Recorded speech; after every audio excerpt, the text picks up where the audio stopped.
안에서 이미 그 의견 다툼이 있었기 때문에 경호에 대한 거는 뭐 그 저희가 강경파라고 얘기할 수 있는 한 12명 안팎을 제외하고는 아마 별 의미가 없었던 것으로 생각이 들고요. 그 다음에 현재 뭐 속보로 나오고 있는 그 경호처의 김성훈이라든가 이광우 본부장에 대해서는 아직 체포 전이라고 하는데 이미 체포 시도라든가 아니면 체포를 감수했다는 부분에서 이미 동력은 많이 떨어졌다고 생각을 하고요.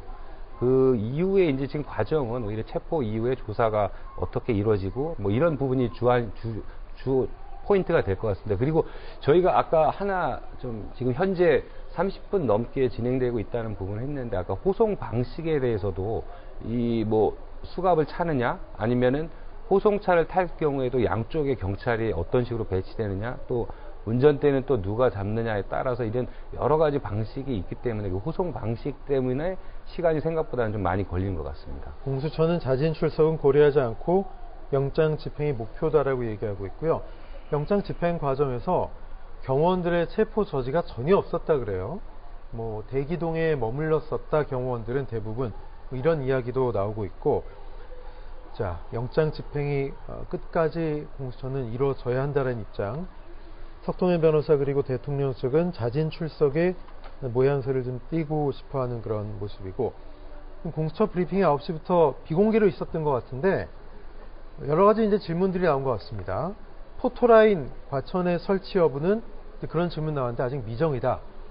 포토라인까지 설치될 가능성은 사실상 좀 낮아 보이지 않습니까? 어떻게 보십니까? 제가 생각해도 뭐 조사가 시작된 이후에 이건 뭐 예단하기 쉬운 이야기는 아니지만 이미 조사 때 묵비권을 네. 계속 행사할 것이라고 얘기를 한 상황에서 뭐 포토라인에 서는 것 자체를 아마 대통령실이라든가 대통령 측에서는 무조건 이건 반대를 할 겁니다. 근데 포토라인을 세운다는 것 자체가 국민 정서에 또 어떻게 영향을 미칠 것인가라는 부분도 공수처가 또 감안을 할 것 같고요. 네. 이 부분은 아마 그 포토라인에 과연 세워야 될까 말 것인가가 또 2차 논란으로 번지지는 않아야 될 거라고 생각을 합니다.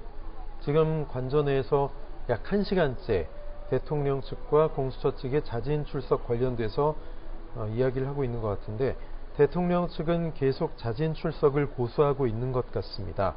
공수처는 방문조사, 제3의 장소, 자진 출석 모두 고려하지 않고 있다, 이렇게 얘기하고 있고요. 자, 이렇게 되면은 향후에 어떤 지금 김대희 기자 말씀하신 여론의 향배에 있어서도 좀 여론전도 신경을 쓰는 모습, 양쪽이 좀 조심스럽지 않겠어요? 사상 초유의 일이기 때문에. 네, 맞습니다. 당연한 지적이십니다. 그리고 공수처 입장에서도 만약에 오늘 자진 출석을 뭐 고려했다거나 아니면 자진 출석 방향으로 갔을 경우에는 뭐 국민적 역풍이라는 게 아마 어마어마할 거라고 생각을 하고요. 일단 자진 출석이라는 자체 워딩에서 보듯이 자진이라는 말이 앞에 들어갔는데 자진은 스스로 결정한다는 뜻 아닙니까? 근데 스스로 결정할 그 기회를 어떻게 보면 작년 말부터 벌써 2주 넘게 준 상황에서 또 자진 출석을 한다라는 말을 이미 국민들은 뭐 양측에 빗댔을 때 벌써 3번, 4번째 거짓말을 하고 있는 상태에서 그거를 믿을 수도 없고 저게 명백하게 또 시간 끌기라든가 아니면 꼼수라고 생각할 수 있는 여지가 충분하지 않나 생각합니다. 네. 공수처의 부장검사들이 관저동으로 진입해서 관련 내용을 거의 1시간째 협의하고 있는 것 같은데, 자, 이재상 기자. 지금 뭐 1시간째 협의하고 있는데 사실은 일반적인 피의자라면 이게 협의의 대상이 아니지 않나요? 거의 체포영장 나오고 지금 집행 임박한 건데 대통령이기 때문에 진짜 저 정도의 자기 방어권이라도 주는 거 아니겠습니까? 어떻게 보세요? 네, 그렇습니다. 아무래도 일반인 같은 경우는 저런 절차가 필요가 없죠. 그렇지만 이 한 나라의 대통령이다 보니까 대통령의 예우 차원에서 이 영장 집행에 관한 이런 부분들이라든지 호송에 관한 부분들 그리고 조사에 대한 방식들 이런 부분들이 협의 중이지 않을까 추정되고 있습니다. 네, 김대희 기자. 지금 이재상 기자 이야기대로 협의의 대상이 아니고 저 정도도 충분히 한 나라의 국가 원수에, 물론 이제 탄핵이 가결이 됐습니다만 충분한 예우를 갖추고 있는 거 아니겠습니까? 근데 공수처도 언제까지나 기다릴 수만은 없을 것 같아요. 결국은 진짜 강제력을 이용해서 체포 집행을 해야 될 상황이 올 수도 있는데 어떻게 보세요?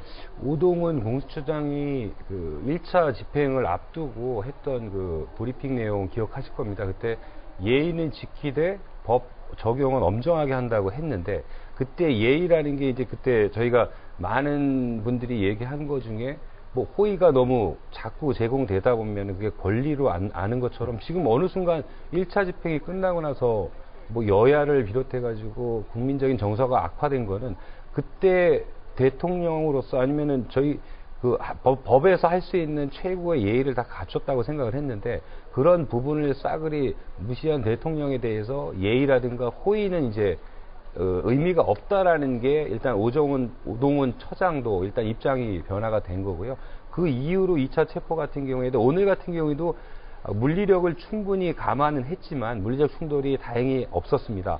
없었던 부분은 이번에 2차 집행을 앞두고 어제 오후 같은 경우에는 공수처라든가 경호처까지 다 모여서 이야기를 많이 했는데 그런 과정에서 아마 물리적 충돌 없이 해야 된다는 부분. 물론 어제 저녁까지의 상황도 경호처는 원칙대로 하겠다. 아니면은 우리가 하는 거는 대통령을 지키는 일이다라는 그 원론적인 입장을 계속 밝히긴 했습니다. 근데 오늘 결론적인 형태만 보면은 경호처도 대통령은 지키되 피의자 윤석열 대통령에 대해서는 입장을 좀 달리하지 않았나 그런 생각이 듭니다. 네. 앞서 이제 여러 보도에도 경호처 내부에서 상당히 균열이 있고 많은 갈등들이 있다. 경호처 내부 직원들과 윗선은 온도차가 상당히 있다라는 얘기가 있었는데 이 정도면은 예상했던 어떤 소극적 저항, 그것보다도 저항이 없어서 사실상 거의 이제 무혈 입성에 가깝게 건조까지 들어갔고 체포 시도. 근데 마지막 고비가 지금 자진 출석을 계속해서 고수하고 있는 것 같습니다. 그래서 최종 집행은 안 되고 있는 것 같은데 공수처가 이재상 기자 언제까지 기다려줄 수만은 없을 것 같은데요. 어떻게 보십니까? 네, 공수처가 1차 체포영장을 실패하면서 사실은 그 2차 체포영장 집행에 대해서 고민도 많이 하고 네. 그 어떤 방식에 대해서 상당히 고심도 많이 했다는 말 거죠.